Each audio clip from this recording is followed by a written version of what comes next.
Good morning everyone. Praise God. എൻ്റെ പേര് മഞ്ജു. ദൈവത്തിൻ്റെ നാമത്തിന് മഹത്വമുണ്ട്. യേശു ക്രിസ്തു നമ്മൾ വളരെയധികം സ്നേഹിക്കുന്നു. അതുകൊണ്ടാണ് യേശു ലോകത്തിലേക്ക് വന്നത്. അപ്പോൾ നമ്മളെ വീണ്ടെടുത്തതാണ് അവൻ സ്വന്തം രക്തം കൊണ്ട്. അപ്പോൾ ഇന്ന് നമ്മൾ യേശുവിലാണെങ്കിൽ യേശു എങ്ങനെയായിരിക്കുന്നു അതുപോലെ തന്നെ ആയിരിക്കണം നമ്മുടെ ജീവിതം, അല്ലെ? നമ്മൾ റൈച്ചസ് ആണ്, നമ്മൾ നീതിവാന്മാരാണ്, നമ്മൾ രക്ഷിക്കപ്പെട്ടവരാണ് എന്നത് നമ്മുടെ വാക്കിൽ മാത്രമായിരിക്കരുത്, നമ്മുടെ പ്രവൃത്തിയിലും ആയിരിക്കണം, അല്ലെ? നമ്മൾ വഴിയാണ് ലോകം അറിയേണ്ടത് യേശു ആരെന്നുള്ളത്, അല്ലെ? നമ്മൾക്ക് നമ്മുടെ ഉള്ളിൽ വസിക്കുന്ന യേശുവാണ് ഹോപ്പ് ഓഫ് ഗ്ലോറി എന്ന് ദൈവം പറഞ്ഞിരിക്കുന്നത്. അപ്പോൾ നമ്മളുടെ കണ്ടക്ട്, നമ്മുടെ പെരുമാറ്റം, അല്ലെ, ഈ ലോകത്തിലുള്ള പെരുമാറ്റം അത് വളരെ മനോഹരമായിരിക്കണം. യേശു എങ്ങനെയായിരിക്കുന്നു അതുപോലെ ആയിരിക്കണം. അല്ലെങ്കിൽ നമ്മൾ എന്താ പറയണേ, ദൈവത്തിന്റെ രാജ്യത്തെ അല്ല നമ്മൾ റെപ്രസെന്റ് ചെയ്യുന്നത്, നമ്മളുടെ രീതിയിലുള്ള ഒരു ജീവിതമാണ് ജീവിക്കുന്നതെങ്കിൽ അങ്ങനെയുള്ള വ്യക്തികളാകാതിരിക്കട്ടെ, അല്ലെ? ദൈവത്തിന്റെ രാജ്യത്തിന്റെ അംബാസിഡേഴ്സ് ആണ് നമ്മൾ. അപ്പൊ അങ്ങനെ തന്നെ ഒരു മനസ്സുമായിട്ട് എൻ്റെ പ്രവൃത്തികൾ എങ്ങനെയായിരിക്കണം എന്നുള്ളത്, ഞാനും നിങ്ങളുടെ പ്രവൃത്തികൾ എങ്ങനെ ആയിരിക്കണം എന്നുള്ളത് നിങ്ങളും വളരെ നോക്കിയും കണ്ടും എന്താ പറയുന്നത് അത് നടത്തണം. അല്ലെങ്കിൽ നമ്മളുടെ സാൽവേഷനെ പറ്റി എന്താ പറയുക, നമ്മളുടെ വിശ്വാസത്തെ പറ്റി പല ആൾക്കാരും ക്വസ്റ്റ്യൻ ചെയ്യുക തന്നെ ചെയ്യും. അതിനുവേണ്ടിയല്ല നമ്മൾ വിളിച്ചിരിക്കുന്നത്. അപ്പൊ അതാണ് ഇന്നത്തെ ടോപ്പിക്ക്. മുമ്പോട്ട് പോകുന്നതിന് മുമ്പായിട്ട് നമുക്കത് പ്രാർത്ഥിച്ച ശേഷം സംസാരിക്കാം. കർത്താവേ, സമയത്ത് നന്ദി പറയുന്നു. കർത്താവേ, ഞങ്ങളുടെ സ്നേഹത്തിനായിട്ട് നന്ദി പറയുന്നു.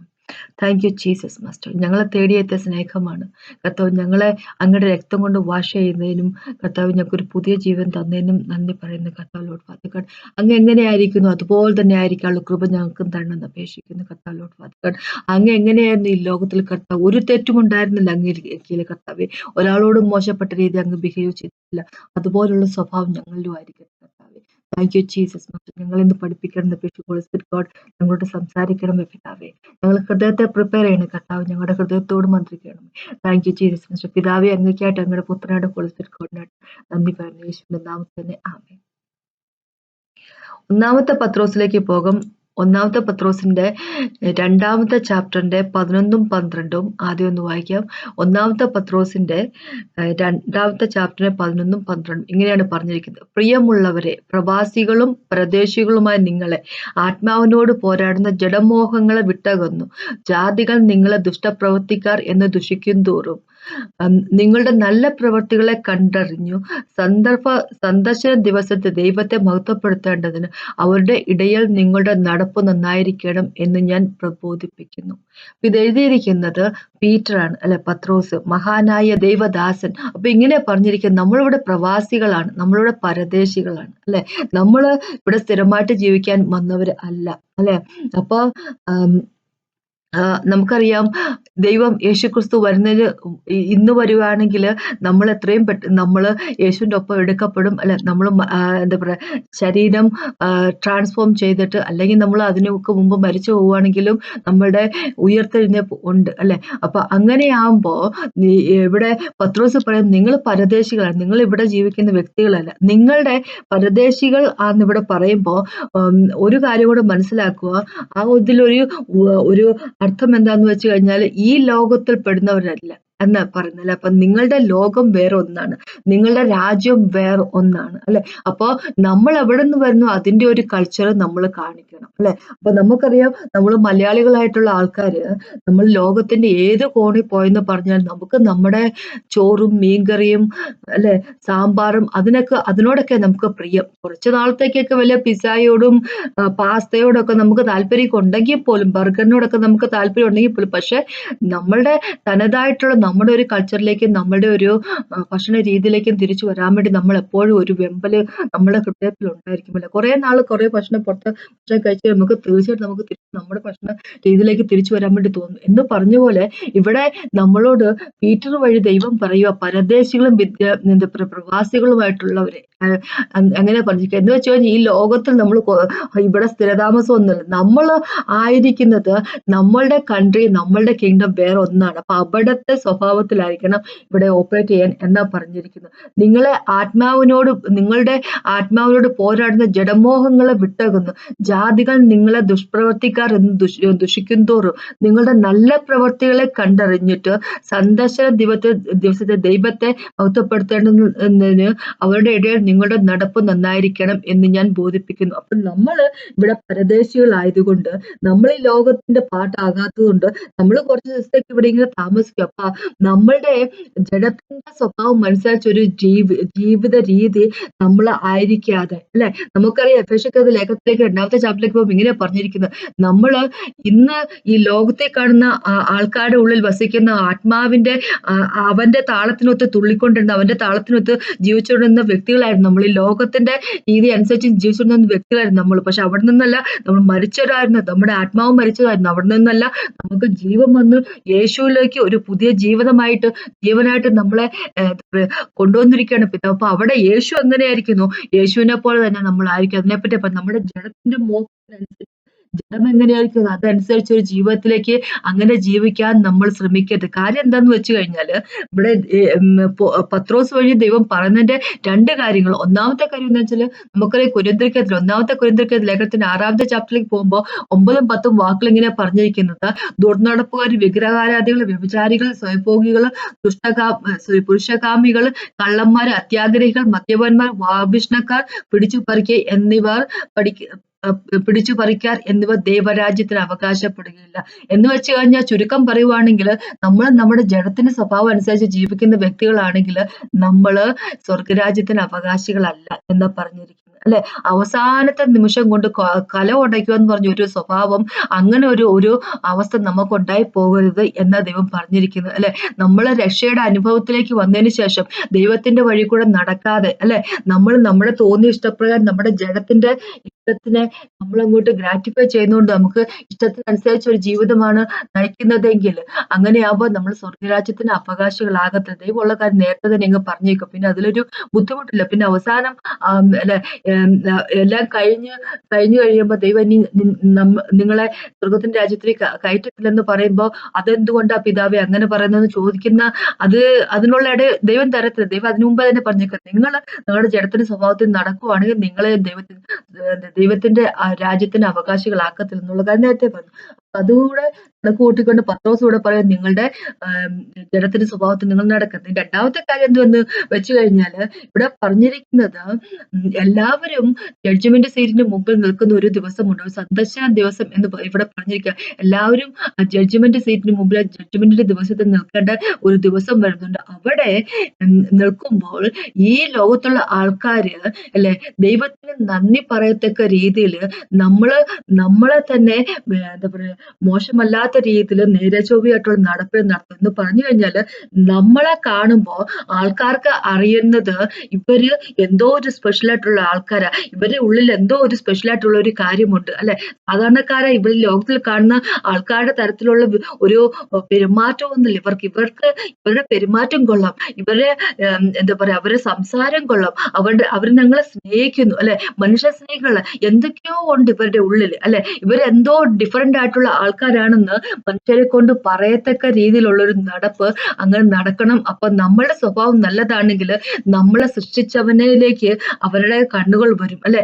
നമ്മള് യേശുവിനെ എന്താ പറയുക നമ്മളിലേക്ക് ആൾക്കാർ നോക്കുമ്പോൾ കാണേണ്ടത് യേശുവിനെ ആയിരിക്കണം. യോഹന്നാൻ എഴുതിയ ലേഖനത്തിൽ 2ാമത്തെ ചാപ്റ്റർ 6ാമത്തെ വാക്കിൽ പറഞ്ഞിരിക്കുന്നത്, നമ്മള് ദൈവത്തിലാണ് എന്ന് പറയും, യേശുവിലാണെന്ന് പറയുവാണെങ്കിൽ, അല്ലെ, പറയുന്നവരാണല്ലോ നമ്മളെല്ലാവരും. അപ്പൊ അങ്ങനെയുള്ളവർ യേശുവിലാണ് വസിക്കുന്നതെന്ന് പറയുമ്പം നമ്മള് യേശു എങ്ങനെയായിരിക്കും അതുപോലെ ആയിരിക്കണം. ഈ ലോകത്തില് യേശു എങ്ങനെയായിരുന്നു, ഇന്ന് യേശു എങ്ങനെയായിരിക്കുന്നത് അതേപോലെ തന്നെയുള്ള വ്യക്തികളായിരിക്കണം എന്നാ പറഞ്ഞിരിക്കുന്നത്. എന്ന് വെച്ച് കഴിഞ്ഞാൽ നമ്മളുടെ നല്ല നടപ്പിന് വളരെയധികം പ്രാധാന്യമുണ്ടെന്നാണ് ചുരുക്കം. അപ്പൊ നമുക്ക് ഈ ചാപ്റ്റർ എടുത്ത് നോക്കുമ്പോൾ ഇനി അടുത്ത ചാപ്റ്റർ 1-ാമത്തെ പത്രോസിന്റെ 3ാമത്തെ ചാപ്റ്ററിലേക്ക് വരുമ്പോൾ ദൈവം പറഞ്ഞിരിക്കുന്ന പൊതുവായിട്ടുള്ള തീം ഇതാ, നമ്മളുടെ നല്ല നടപ്പിനെ പറ്റി ദൈവം പറഞ്ഞിരിക്കുന്നത്. അല്ലെ, നല്ല നടപ്പ് വളരെയധികം പ്രധാനപ്പെട്ടതാ. നമുക്ക് ക്രിസ്ത്യൻസിന്റെ ഇടയ്ക്ക് പലപ്പോഴും നമ്മൾ പരാജയപ്പെട്ടു പോകുന്ന ഒരു ഏരിയ അത്, അല്ലെ?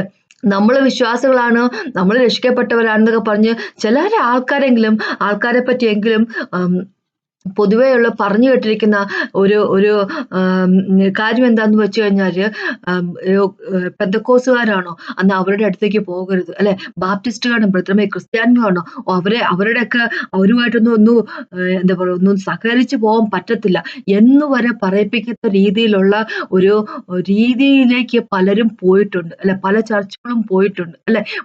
വളരെയധികം പലരെയും പറ്റിച്ചു പണമുണ്ടാക്കുന്ന രീതിയിലേക്ക് ചർച്ചുകൾ പോയിട്ടുണ്ട്, അല്ലെ? കള്ളപ്രവാചകന്മാർ ഒരുപാട് കേറിയിട്ട് ഓരോ പ്രവചനവും പറഞ്ഞിട്ട് ആൾക്കാരുടെ ജീവിതം കുട്ടിച്ചോറാക്കുന്ന രീതിയിലേക്ക് ചർച്ചകൾ പോയിട്ടുണ്ട്. പല പ്രവാചകന്മാരും പോയിട്ടുണ്ട്. അപ്പൊ അങ്ങനെ ഈ ലോകത്തിൽ കാണുന്നതിനേക്കാളൊക്കെ മോശപ്പെട്ട രീതിയിലേക്ക് പല ആൾക്കാരും താഴ്ന്നു പോയിരിക്കുമ്പോ നമ്മള് യേശുവിനെയല്ല റെപ്രസെന്റ് ചെയ്തിരിക്കുന്നത്, അല്ലെ? അപ്പൊ ദൈവം നമ്മളോട് വളരെ സ്ട്രോങ് ആയിട്ട് പറഞ്ഞു, നിങ്ങളുടെ നല്ല നടപ്പ്, അല്ലെ? നിങ്ങൾ നന്നായിട്ടേ നടക്കാവുള്ളൂ. നിങ്ങളുടെ നല്ല നടപ്പ് അത് ലോകത്തിനൊരു ഉദാഹരണമായിരിക്കണം, അല്ലെ? നിങ്ങളുടെ നല്ല നടപ്പ് കണ്ടിട്ട് ദൈവത്തിന് മഹത്വം കൊടുക്കുന്ന രീതിയിലായിരിക്കണം ഉള്ളത്. അപ്പൊ നിങ്ങളുടെ നടപ്പ് അങ്ങനെ ദൈവം വളരെയധികം സ്ട്രോങ് ആയിട്ട് പറഞ്ഞിരിക്കുന്ന കാര്യം. ഇനി ഇതേ ചാപ്റ്ററിലേക്ക് തന്നെ പോകുമ്പോൾ 18ാമത്തെ വാക്യം ഇങ്ങനെ പറഞ്ഞിരിക്കുന്നത്, വേലക്കാരെ പൂർണ്ണ ഭയത്തോടെ യജമാനന്മാർക്ക് നല്ലവർക്കും ശാന്തന്മാർക്കും മാത്രമല്ല മൂർഖന്മാർക്കും കൂടെ കീഴടങ്ങിയിരിപ്പിൽ എന്ന് പറഞ്ഞിരിക്കുക. അപ്പൊ നമ്മളുടെ വർക്ക് പ്ലേസിലൊക്കെ, അല്ലെ? നമ്മള് നമ്മുടെ ഓഫീസിലൊക്കെ നമുക്കറിയാം, നമ്മുടെ ബോസ്മാരൊക്കെ ചിലരൊക്കെ നല്ലവരായിരിക്കും, ചിലവരൊക്കെ വളരെ മോശപ്പെട്ടവരായിരിക്കും, അല്ലെ? നമ്മളുടെ കൂടെ വർക്ക് ചെയ്യുന്ന ആൾക്കാര് ചിലരൊക്കെ മിക്കവാറും തന്നെ വളരെ മോശപ്പെട്ട ആൾക്കാരുമായിട്ട് നമ്മൾ വർക്ക് ചെയ്യുന്നത്. പക്ഷെ അവിടെ ഒന്നും അവർക്ക് എതിരായിട്ട് നിൽക്കാനോ അവരെ ദോഷിച്ച് എന്തെങ്കിലും പറയാനോ അതിനുള്ള ഒരു അവകാശം നമ്മുടെ ദൈവം തരുന്നില്ല എന്ന ദൈവം ഇവിടെ പറഞ്ഞിരിക്കുന്നത്. ഇങ്ങനെ പറഞ്ഞിരിക്കുന്നത്, നമ്മള് നന്നായിട്ട് ബിഹേവ് ചെയ്യുക, അല്ലെ? നമുക്ക് ദൈവത്തോടുള്ള മനോബോധം നിമിത്തം, അല്ലെ?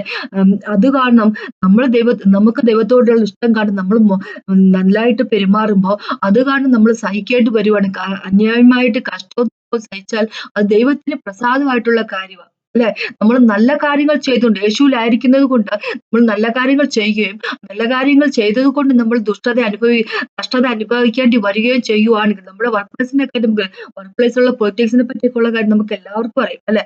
എത്രമാത്രം കഷ്ടപ്പാടിൽ കൂടി പല ആൾക്കാരും പല വിശ്വാസങ്ങളും കടന്നു പോയിട്ടുണ്ട്. യേശുവിൽ വിശ്വസിക്കുന്നവർ എന്നുള്ള ഒരൊറ്റ കാരണം കൊണ്ട് തന്നെ പല അധികം സഹിക്കേണ്ടി വന്നിട്ടുള്ള പല ആൾക്കാരെ പറ്റി അറിയാം, അല്ലെ? അവരുടെ ജോലി സ്ഥലങ്ങളിലൊക്കെ വെച്ച്. പക്ഷെ അവിടെയൊക്കെ ദൈവം നമ്മൾ പറയുന്നതെന്ന് വെച്ചാല് എങ്ങനെയാണെന്ന് പറഞ്ഞാലും വേണ്ടില്ല, ദൈവത്തിന് വേണ്ടി ചെയ്യുന്ന പോലെ പ്രവൃത്തികൾ ചെയ്യുന്ന പോലെ അങ്ങ് ചെയ്യുക എന്ന് പറഞ്ഞിരിക്കുന്നത്, അല്ലെ? ഇപ്പൊ നമ്മൾ ഇവിടെ 20ാമത്തെ വാക്ക് പറയാം, നമ്മളുടെ കുറ്റം കൊണ്ടാണ് നമ്മൾ കഷ്ടത അനുഭവിക്കുന്നത്, അതില് എന്താ മേന്മയുള്ളത്, അല്ലെ? അതിന് എന്ത് യശസ്സുള്ളത്? പക്ഷെ നമ്മൾ നന്മയ്ക്ക് കൂടി നന്മ ചെയ്തതിന് ശേഷം പിന്നെ നമ്മൾ കഷ്ടപ്പാട് അനുഭവിക്കുകയാണെങ്കിൽ അത് ദൈവത്തിനെ സംബന്ധിച്ചിടത്തോളം അത് വളരെ ഒരു ശ്രേഷ്ഠമായിട്ടുള്ള കാര്യമാണ്, അല്ലെ? അങ്ങനെയാണ് നമ്മുടെ യേശു ക്രിസ്തു എന്ന് പറഞ്ഞിരിക്കുന്നത്. യേശുവിനെ ആൾക്കാർ ദ്രോഹിച്ച് സഫർ ചെയ്തുകൊണ്ടിരുന്നപ്പോ തിരിച്ചാരെയും ഇൻസൾട്ട് ചെയ്യാൻ, തിരിച്ചാരെയും ഹേർട്ട് ചെയ്യാൻ വേണ്ടി പോയില്ല, അല്ലെ? ആരെയും ആർക്കും മോശപ്പെട്ട രീതിയിൽ ഒന്നും തന്നെ ചെയ്യാൻ യേശു തയ്യാറായില്ല. പക്ഷെ യേശു എന്താ ചെയ്തത്? അല്ലെ? തന്റെ സൃഷ്ടി തന്നെ കഷ്ടപ്പെടുത്തിയപ്പോൾ യേശു എന്താ ചെയ്തത്? തന്നെ പിതാവിന്റെ കയ്യിലേക്ക് ഏൽപ്പിച്ചു കൊടുക്കുകയാണ് ചെയ്തിരിക്കുന്നത്, അല്ലെ? നമ്മളുടെ ഇതിപ്പോ വർക്ക് പ്ലേസിന്റെ കാര്യവും നാട്ടുകാരുടെ മുമ്പിൽ നമ്മൾ ബിഹേവ് ചെയ്യുന്നതിനെ പറ്റി തന്നെയല്ല പറഞ്ഞിരിക്കുന്നത്. പിന്നെ നമുക്ക് 3ാമത്തെ ചാപ്റ്ററിലേക്ക് വരുമ്പം ദൈവം ഭർത്താക്കന്മാരെങ്ങനെയായിരിക്കണം, ഭാര്യമാരെങ്ങനെയായിരിക്കണം എന്ന് പറയും. ഭാര്യമാരോട് പറഞ്ഞിരിക്കുന്നത്, നിങ്ങളുടെ ഭർത്താക്കന്മാരോട് അവർക്ക് കീഴ്പ്പെട്ടിരിക്കുക. അപ്പൊ നമുക്കറിയാം ചില വീടുകളിലൊക്കെ കുടുംബങ്ങളിലൊക്കെ ഭാര്യമാര് വിശ്വാസത്തിൽ വന്നവരുണ്ട്, ഭർത്താക്കന്മാര് വിശ്വാസത്തിൽ വരാതിരുന്നവരുണ്ട്, അല്ലെ? അപ്പൊ മിക്കവാറും ഈ കാലഘട്ടത്തിൽ കണ്ടുവരുന്ന ഒരു ട്രെൻഡ് എന്താന്ന് വെച്ച് കഴിഞ്ഞാൽ, ആദ്യമായിട്ട് മിക്കവാറും കുടുംബങ്ങളിൽ ആദ്യമായിട്ട് വിശ്വാസത്തിൽ വരുന്നത് അവിടുത്തെ അമ്മമാരായിരിക്കും, അല്ലെങ്കിൽ ഭാര്യമാരായിരിക്കും. അതിനുശേഷമാണ് ഭർത്താക്കന്മാരും കുഞ്ഞുങ്ങളും വിശ്വാസത്തിലേക്ക് വരുന്നത്, അല്ല? മിക്കവാറും വീടുകളിൽ ഒരു 100 വിശ്വാസികളുടെ കുടുംബം എടുക്കുവാണെങ്കിൽ അതിലൊരു 80% ആൾക്കാർ പറയുന്ന ഒരു കാര്യം ഇതാണ്: ആദ്യമായിട്ട് വിശ്വാസത്തിലേക്ക് വന്നത് ഒന്നെങ്കിൽ അവരുടെ അമ്മ, അല്ലെങ്കിൽ അവരുടെ വല്യമ്മ, അല്ലെങ്കിൽ അവരുടെ ഭാര്യ. അതിനുശേഷമാണ് ബാക്കിയുള്ളവരെല്ലാം എന്താ പറയുക വിശ്വാസത്തിലേക്ക് വന്നിരിക്കുന്നത്. അപ്പൊ അങ്ങനെയാകുമ്പോൾ ഇങ്ങനെ ഇവിടെ പറഞ്ഞിരിക്കുന്നത് 3ാമത്തെ ചാപ്റ്റർ പത്രോസിൽ 3ാമത്തെ ചാപ്റ്ററിൽ ഇങ്ങനെ പറഞ്ഞിരിക്കുന്നത്, ഭാര്യമാരെ നിങ്ങളുടെ ഭർത്താക്കന്മാർക്ക് കീഴടങ്ങിയിരിക്കും, അവരിൽ വല്ലവരും വചനം അനുസരിക്കാത്ത പക്ഷം ഭയത്തോടു കൂടിയ നിങ്ങളുടെ നിർമ്മലമായ നടപ്പ് കണ്ടറിഞ്ഞു വചനം കൂടാതെ ഭാര്യമാരുടെ നടപ്പിനാൽ ചേർന്നു വരുവാൻ ഇടയാകും, അല്ലെ? അപ്പൊ വചനം കേൾക്കാൻ താല്പര്യമില്ലാത്ത ആൾക്കാരാണെങ്കിൽ പോലും ദൈവത്തോടുള്ള വിശ്വാസം കൊണ്ട് ദൈവത്തിന്റെ പേരിൽ ദൈവത്തോട് എന്താ പറയുന്നത് നീതി പുലർത്തിക്കൊണ്ട് നമ്മൾ നേരെ ചൊവ്വേ ജീവിക്കുമ്പോൾ, അല്ലെ? നമ്മുടെ നടപ്പ് നല്ലതായിരിക്കുമ്പോൾ നമ്മുടെ ഭർത്താക്കന്മാർ നമ്മൾ ഒബ്സർവ് ചെയ്യുന്നുണ്ട്, ലോകം നമ്മൾ ഒബ്സർവ് ചെയ്യുന്നുണ്ട്. അത് കാര്യം നമ്മൾ എപ്പോഴും മനസ്സിലാക്കുക, അല്ലെ?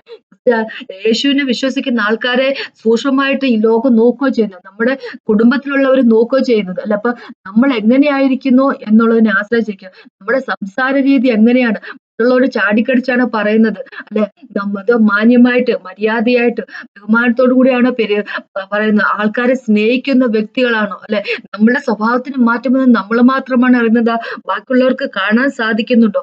അത് ദൈവത്തെ സംബന്ധിച്ചിടത്തോളം വളരെ അധികം ഇമ്പോർട്ടന്റ് ആയിട്ടുള്ള ഒരു കാര്യമാണ്. ഇതേ ചാപ്റ്ററിൽ തന്നെ ഇങ്ങനെ പറഞ്ഞിരിക്കുന്നത്, നമ്മുടെ സ്ത്രീകളെ പറ്റി ഇങ്ങനെ പറഞ്ഞിരിക്കുന്നത്, ഒരു ക്വയറ്റ് ആൻഡ് എന്താ പറയാ സൈലന്റ് ആയിട്ടുള്ള സ്പിരിറ്റ് ആയിട്ടുള്ളവരെ ദൈവത്തിന് വളരെയധികം, സൈലന്റ് അല്ല, ജെന്റിൽ ആയിട്ടുള്ള സ്പിരിറ്റ് ആയിട്ടുള്ളവര്, അത് ദൈവത്തിനെ സംബന്ധിച്ചിടത്തോളം ഏറ്റവും അധികം പ്രഷ്യസ് ആയിട്ടുള്ള കാര്യം എന്നാ പറഞ്ഞിരിക്കുന്നത്. അല്ലാതെ എല്ലാവരുടെയും മുമ്പിൽ ചാടിക്കടിച്ചും തുള്ളി നിൽക്കുന്ന ആൾക്കാരെയല്ല. ഇന്ന് നമുക്കറിയാം, ഈ ലോകത്തില് എല്ലാത്തിനും എല്ലാ കാര്യത്തിനും ഒപ്പീനിയൻ പറയുന്ന ആൾക്കാരാ. എല്ലാത്തിനും ഒപ്പീനിയൻ പറഞ്ഞില്ലെങ്കിൽ എന്തോ വലിയ നഷ്ടമാണെന്ന് വിചാരിക്കുന്ന ആൾക്കാരുടെ ലോകം ഇത്. പക്ഷെ ഇപ്പൊ ദൈവത്തെ സംബന്ധിച്ചിടത്തോളം ദൈവം പറഞ്ഞിരിക്കുന്നത് എന്താന്ന് വെച്ച് കഴിഞ്ഞാല്, ഇങ്ങനെ സൗമ്യതയും സമാധാനവുമുള്ള മനസ്സ് എന്ന അക്ഷയഭൂഷണമായ ഹൃദയത്തിന്റെ ഗുണമനുഷ്യൻ തന്നെ ആയിരിക്കുന്നു. അത് ദൈവസന്നിധിയിൽ വിലയേറിയതായിരിക്കുന്നു. സൗമ്യതയും സമാധാനമുള്ളൊരു മനസ്സ് എന്ന് വെച്ച് കഴിഞ്ഞാൽ ക്വയറ്റ് ആയിട്ട് അല്ലെ, ഒരു ജെന്റിൽ ആയിട്ട് ഒരു മനസ്സ്, അത് അങ്ങനെ ഒരു ഹൃദയമുള്ള വ്യക്തികൾ, അതിനെപ്പറ്റിയാണ് ദൈവം നോക്കുന്നത്. അതാണ് ദൈവത്തെ സംബന്ധിച്ചിടത്തോളം വളരെയധികം പ്രാധാന്യമായിട്ടുള്ള കാര്യം. ദൈവം അത് വളരെയധികം വില കൊടുക്കുന്ന ഒരു കാര്യമാണ് അല്ലെ. നല്ല കണ്ടക്ട് ഉള്ളവരായിരിക്കും, നല്ല ബിഹേവ് ചെയ്യുന്ന വ്യക്തിയായിരിക്കും. അതിന് വളരെയധികം പ്രാധാന്യം ദൈവം കൊടുക്കുക എന്നുള്ളത് വാസ്തവം അല്ലെ. അത് നമ്മൾ മിക്കവാറും തന്നെ നമ്മൾ മറന്നു പോകുന്ന ഒരു കാര്യമാണ് ആ ഒരു ഏരിയ എന്ന് പറഞ്ഞു കഴിഞ്ഞാൽ. നമ്മളുടെ വിചാരം, മിക്കവാറും തന്നെ ആൾക്കാർ നമ്മളൊരു വിചാരം ഇങ്ങനെ നമ്മൾ മിക്കവാറും മറന്നു പോകുന്ന ഒരു കാര്യമാണ്. നമ്മൾ വിചാരിക്കും നമ്മൾ കൈകൊട്ടി പാടുകയും ദൈവത്തെ സ്തുതിക്കുകയും ചെയ്യുന്നതും അത് മാത്രം മതി എന്നുള്ള രീതിയാണ്. അത് മാത്രമാണ് ആത്മീയന്റെ ഒരു ആത്മീയമായിട്ട് ഉള്ളൊരു വ്യക്തിയുടെ അല്ലെ, യേശുവിലായിരിക്കുന്ന വ്യക്തിയുടെ ഒരു ലക്ഷണമാണ് അതെന്നുള്ളതാണ് നമ്മളുടെ ഒരു വിചാരം അല്ലെ. നമ്മൾ കുറച്ച് അന്യഭാഷ പറയുന്നവരായിരിക്കുക, കുറച്ച് കൈകൊട്ടി പാട്ട് പാടുന്നവരായിരിക്കും, വർഷിപ്പ് ചെയ്യുന്നവരായിരിക്കും, എല്ലാ ഞായറാഴ്ച ചർച്ചിൽ പോകുന്നവരായിരിക്കും. അതെല്ലാം വേണ്ടെന്ന് ഒരിക്കൽ പോലും പറയുന്നത്, അതെല്ലാം വേണം. പക്ഷെ അതിന്റെ ഒപ്പം തന്നെ നമ്മുടെ സ്വഭാവവും മാറേണ്ടതുണ്ട് അല്ലെ. നമുക്കറിയാം എബ്രഹാമിനെ പറ്റിയും ലോത്തിനെ പറ്റിയും അല്ലെ. എബ്രഹാം ആത്മീയനായിട്ടുള്ള ഒരു വ്യക്തിയായിരുന്നു അല്ലെ. അപ്പൊ ഏത് സ്ഥലം തിരഞ്ഞെടുക്കണം എന്നൊരു കാര്യം വന്നപ്പോഴേക്കും ലോത്ത് തന്നെ പറഞ്ഞു, പിന്നെ ആ പ്ലെയിൻ മൊത്തം ഇട്ട് നല്ല അല്ലെ, സ്വതവും ഗോമോറിന്റെ അവിടെയുള്ള ഏരിയ മൊത്തം അതെനിക്ക് അങ്ങോട്ട് കിട്ടിയാൽ മതി, നല്ല ഫലപുഷ്ടിയായിട്ടുള്ള മണ്ണൊക്കെ ഉള്ള സ്ഥലമല്ലേ, എനിക്കത് കിട്ടിയാൽ മതി. എബ്രഹാമിനൊന്നും പറഞ്ഞു, നിനക്കത് വേണം, നീ എടുത്തു.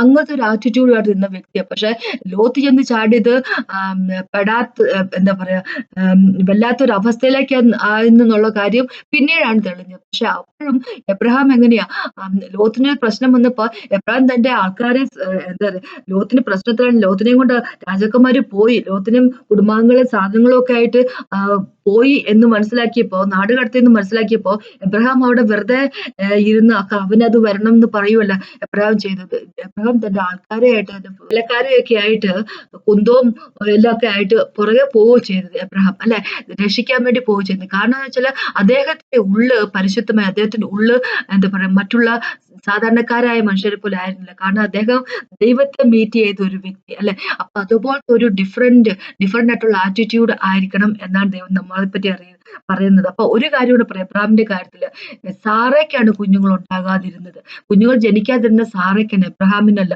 പക്ഷെ എന്നിട്ടും കൂടെ സാറിനെ എത്ര പൊന്നുപോലെ, എത്ര രാജ്ഞിനെ പോലെ നോക്കിയ ഒരു വ്യക്തി എബ്രഹാം. അങ്ങനെയൊക്കെ ഒരു സ്വഭാവം അത് നമ്മളുടെ ഉള്ളിലും ഉണ്ടായിരിക്കണം എന്നാണ് ദൈവം നമ്മളെപ്പറ്റി ആഗ്രഹിക്കുന്നത്. അങ്ങനെ ഒരു സ്വഭാവത്തിന് ഉടമകളായിരിക്കണം എന്നാണ് പറഞ്ഞിരിക്കുന്നത് അല്ലെ. നമുക്കറിയാം ഇതേ ചില ചാപ്റ്ററിലേക്ക് വരുമ്പോൾ ഭർത്താക്കന്മാരോട് പറഞ്ഞിരിക്കുന്ന ഇതാ, ഭാര്യമാരോട് ബഹുമാനത്തോടുകൂടി പെരുമാറുക അല്ലെ, അണ്ടർസ്റ്റാൻഡിങ്ങോടുകൂടി അവരുടെ കൂടെ ജീവിക്കുക എന്നാ പറഞ്ഞിരിക്കുന്നത്. അല്ലാതെ നാട്ടിൽ കാണുന്ന പുരുഷന്മാരെ പോലെ ആവശ്യമില്ലാത്ത രീതിയിൽ അല്ലെ, ഭാര്യയെ പിടിച്ച് തല്ലുന്ന ആളും ആവശ്യമില്ലാത്ത കാര്യങ്ങൾ പറയുന്ന വ്യക്തിയും ആയിരിക്കും. ബഹുമാനിക്കുക എന്നാണ് പറഞ്ഞിരിക്കുന്നത്. 7ാമത്തെ വാക്കിൽ നിന്ന് പറഞ്ഞിരിക്കുന്നത്, വിവേകത്തോടെ ഭാര്യയുടെ കൂടെ വസിക്കുക എന്ന് പറഞ്ഞിരിക്കുന്നത്. ഓണർ ചെയ്യുക എന്നാണ് പറഞ്ഞത്. ഇംഗ്ലീഷ് ബൈബിളിലേക്ക് വരുമ്പോൾ ഇങ്ങനെ പറഞ്ഞിരിക്കുന്നത്, അണ്ടർസ്റ്റാൻഡിങ്ങോടുകൂടി അവരൊപ്പം ജീവിക്കുക, പിന്നെ അവരെ ഓണർ ചെയ്യുന്ന വ്യക്തികൾ ആയിരിക്കും എന്ന് പറഞ്ഞിരിക്കുന്നത്. ഇനി എന്താ പറയാ, വിശ്വാസികളോട് എങ്ങനെയായിരിക്കും എന്ന് വെച്ച് കഴിഞ്ഞാൽ ഇങ്ങനെ പറഞ്ഞിരിക്കുന്നത്, മറ്റുള്ളവരോടുമായിട്ട് നമ്മളെല്ലാവരും മനപ്പെട്ടിരിക്കുന്ന വ്യക്തികളായിരിക്കാം എന്നാ പറഞ്ഞിരിക്കുന്നത്. അങ്ങോട്ടും ഇങ്ങോട്ടും ദുഷിക്കാനും കുറ്റം പറയാനും പകരത്തിന് പകരം ചോദിക്കാനും അങ്ങനെയൊക്കെ പോയി അല്ല മറ്റുള്ളവരുടെ പേര് മോശപ്പെടുത്തുന്നതിന് വേണ്ടിയുള്ള അങ്ങനത്തെ ഒരു രീതിയിലുള്ള ഒരു ജീവിതമായിരിക്കും. ദോഷത്തിന് ദോഷം, ശകാരത്തിന് ശകാരവും പകരം ചെയ്യാതെ അങ്ങനെ 9ാമത്തെ വാക്ക് പറഞ്ഞിരിക്കുക, ചെയ്യാൻ നിങ്ങൾ അനുഗ്രഹം അനുഭവിക്കേണ്ടെന്ന് വിളിക്കപ്പെട്ടത് കൊണ്ട് അനുഗ്രഹിക്കുന്നവരായിരിക്കട്ടെ. അല്ലെ? അപ്പൊ 1 പത്രോസിന്റെ 3ാമത്തെ ചാപ്റ്ററിന്റെ 9ാമത്തെ വാക്ക് പറഞ്ഞിരിക്കുന്നത്, ദോഷത്തിന് ദോഷം ആകാതിരിക്കട്ടെ. അല്ലെ? പകരത്തിന് പകരം വീട്ടുന്ന ആൾക്കാരാകാതിരിക്കട്ടെ. പക്ഷെ ഇതിനെല്ലാം പകരമായിട്ട് അനുഗ്രഹിക്കുന്ന വ്യക്തികളായിരിക്കട്ടെ. അതാണ് ദൈവം നമ്മളെ പറ്റി ഉദ്ദേശിക്കുന്നത്. അല്ലെ? യേശു എങ്ങനെയായിരിക്കുന്നു അതുപോലെ ആയിരിക്കുന്ന വ്യക്തികളായിരിക്കട്ടെ എന്ന് പറഞ്ഞിരിക്കുന്നത്. നമ്മളുടെ നല്ല നടപ്പ് കാണുമ്പോൾ, അല്ലെ, നമ്മളിപ്പോ അങ്ങോട്ട് ഗോസ്പൽ പറഞ്ഞില്ലെങ്കിൽ പോലും, അല്ലെ, നമ്മുടെ ജീവിതം കണ്ടിട്ട് എനിക്ക് ഇങ്ങനെ ആയാൽ മതിയെന്ന് നാട്ടുകാരെ കൊണ്ട് പറയിപ്പിക്കുന്ന രീതിയിലുള്ള വ്യക്തികൾ നമ്മൾ ആയിരിക്കട്ടെ എന്നാ പറഞ്ഞിരിക്കുന്നത്. നമ്മൾ യേശുവിനെ റെപ്രസെന്റ് ചെയ്യുന്ന വ്യക്തികൾ ആയിരിക്കട്ടെ ഈ ലോകത്തിൽ എന്നാ ദൈവം നമ്മളെ പറ്റി ഉദ്ദേശിക്കുന്നു. അല്ലെ? നമുക്കറിയാം, ഇതേ തന്നെ ചാപ്റ്ററിൽ 15-16 വാക്കിലേക്ക് വരുമ്പോൾ ഇങ്ങനെ പറഞ്ഞിരിക്കുന്നത്, നമ്മുടെ ഉള്ളിലുള്ള പ്രത്യാശയെ പറ്റി, അല്ലെ, ആൾക്കാർ ആര് ഏത് നേരത്തെ ചോദിച്ചെന്ന് പറഞ്ഞാലും ആൾക്കാർ ചോദിക്കുമല്ലോ. അല്ലെ? നമ്മൾക്ക് സമാധാനം ഉണ്ടെങ്കിൽ, നമ്മൾ സമാധാനപരമായിട്ടുള്ള ഒരു ജീവിതം ജീവിക്കുന്നെങ്കിൽ, നമ്മുടെ കുടുംബത്തിൽ ഡിവോഴ്സുകളൊന്നും നടക്കുന്നില്ല എങ്കിൽ, നമ്മുടെ കുഞ്ഞുങ്ങള് മാതാപിതാക്കളെ റെസ്പെക്ട് ചെയ്യുന്ന കുഞ്ഞുങ്ങളാണെങ്കിൽ, അല്ലെ, നേരെ ചൊവ്വെ പഠിക്കുകയും മോശപ്പെട്ട ഒരു രീതിയിൽ പോകാത്ത കുഞ്ഞുങ്ങളാണെങ്കിൽ, നമ്മുടെ ഹസ്ബൻഡുമാര് വീട്ടില് എന്താ പറയാ വരികയും ഭാര്യയെ നോക്കുകയും ചെയ്യുന്ന വ്യക്തികളാണെങ്കിൽ, അല്ലെ, നമ്മുടെ വീട്ടില് കലഹങ്ങളില്ലാത്തതാണെങ്കിൽ, ആൾക്കാർക്ക് തീർച്ചയായിട്ടും അവർ ചോദിക്കും, എന്തുകൊണ്ടാണ് നിങ്ങൾക്ക് ഇത്ര സമാധാനം, പ്രശ്നങ്ങളുടെ നടുവിൽ നമ്മൾ സമാധാനപൂർണ്ണമായിട്ട് നിൽക്കുമ്പോ, അല്ലെ, അപ്പോ നാട്ടുകാർ തീർച്ചയായിട്ടും ചോദിക്കും, എന്തുകൊണ്ടാണ് നിങ്ങൾ ഇങ്ങനെ, അല്ലെ? ആ ഒരു എന്താ പറയുക, ഒരു ക്യൂരിയോസിറ്റി എന്താന്ന് പറഞ്ഞാൽ ആൾക്കാരെ ഉള്ളിലുണ്ട്. അപ്പൊ അങ്ങനെ ആരെങ്കിലും ചോദിക്കുമ്പോ ഏത് സമയത്ത് ചോദിച്ചാലും സൗമ്യമായിട്ടുള്ള രീതിയിൽ, അല്ലെ, അത് പറഞ്ഞു കൊടുക്കാൻ അതിനുള്ള എന്താ പറയുക, സൗമ്യവും ഭയഭക്തിയോടും പൂണ്ട പ്രതിവാദം പറയാൻ എപ്പോഴും ഒരുങ്ങിയിരിക്കും എന്നാ പറഞ്ഞിരിക്കുന്നത്. എന്ന് വെച്ചാൽ സൗമ്യതയോടും ഭയഭക്തിയോടും കൂടി എന്തുകൊണ്ടാണ് ഞാൻ ഇങ്ങനെ എന്ന് പറഞ്ഞു കൊടുക്കാൻ ഉള്ള ഒരു മനസ്സ് നമുക്ക് എപ്പോഴും ഉണ്ടായിരിക്കണം. പക്ഷെ എന്നും പറഞ്ഞുകൊണ്ട് അതേ സമയത്ത് നമ്മൾ ഒരു കാര്യം മനസ്സിലാക്കുക, എല്ലായ്പ്പോഴും എല്ലാ ആൾക്കാരും നമ്മളെ അപ്രീഷിയേറ്റ് ചെയ്യുന്ന വ്യക്തികളായിരിക്കണമെന്നില്ല. ഈ ലോകം നമ്മളെ ഉറ്റുനോക്കുന്നു, അത് ഉറപ്പാണ്. അല്ലെ? ലോകം യേശുവിൽ വിശ്വസിക്കുന്ന വ്യക്തികൾ എന്ത് ചെയ്യുന്നു എന്നുള്ള കാര്യം വളരെയധികം നോക്കുന്നവരാണ്. അല്ലെ? ഒരു അമ്പലത്തില് അവർ എന്തൊക്കെ ചെയ്തു കൂട്ടുമെന്ന് പറഞ്ഞാലും, മദ്രസയിൽ എന്തൊക്കെ ചെയ്തു കൂട്ടുമെന്ന് പറഞ്ഞാലും ഈ ലോകത്തുള്ള വ്യക്തികൾക്ക് ഒരു പ്രശ്നവുമില്ല. പക്ഷെ ഒരു ചർച്ചില്, അല്ലെ, ഒരു പെന്തക്കോസ്റ്റ് ചർച്ചില്, അല്ലെങ്കിൽ ബാപ്റ്റിസ്റ്റ് ഒരു ബ്രദറൻ ചർച്ചിൽ എന്തെങ്കിലുമൊക്കെ നടക്കുന്നുണ്ടെങ്കിൽ അതിനെ കിഴിഞ്ഞു നോക്കുമ്പോൾ നടക്കുന്ന വ്യക്തികളാണ് ഈ ലോകത്ത് മൊത്തം ഉള്ളത്. നമ്മളെ ഉറ്റുനോക്കുവാണ് ലോകം ചെയ്യുന്നത്. അല്ലെ? അവര് നമ്മളെ എന്താ പറയണ, അവര് മോശപ്പെട്ട രീതിയിൽ നമ്മളെ പറ്റി സംസാരിക്കുന്നതെന്ന് വെച്ചാൽ, പക്ഷേ അവരുടെ വായടപ്പിക്കുന്ന എങ്ങനെയായിരിക്കണം എന്നാ ദൈവം പറഞ്ഞിരിക്കുന്നത്.